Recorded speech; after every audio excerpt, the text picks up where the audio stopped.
Abanyarwandakazi, inshuti z'u Rwanda, inshuti zanjye, ubu nzanywe no kubabwira ko rwose umwana wanjye yaburiwe irengero. Nkaba mbasaba kugira ngo mumfashe uko mushoboye kose umwana wanjye aboneke. Umwana wanjye waburiwe irengero yitwa Nzima Uwise Mabumba.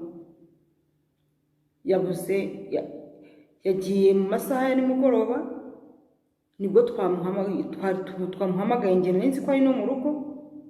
Tumuhamagaye twumva telefone ye ntabwo arimo kuyifata, ariko ngo yarasohotse gatoya ku gipangu, hanze y'igipangu. Nongeye muhamagaye umwana ntiyafata telefone. Bigeje mu masaa 3 z'ijoro atangira kunyoherereza message ngo araye muri stade, ngo baramufashe. Ndamubwira nturambeshya, ni gute se utarimo kwitaba telefone? Araceceka.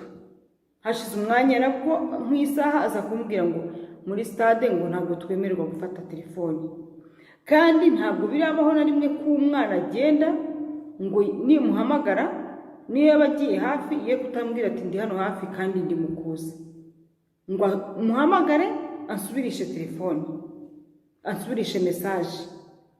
Cyane cyane ko yarananabizi ko muri iyi minsi duhangayitse. Murabizi mwese ko tumaze iminsi dufite ibibazo by'umutekano muke. Imodoka ziparika iwanjye, amatelefone yampamagaraga adasobanutse, ibyo bintu byose nirabisobanuye.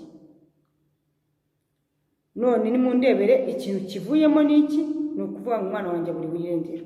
Ariko umuntu aburiwe irengero ategoko.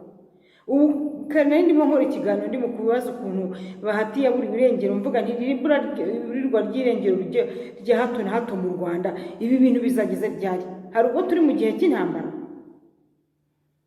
koko?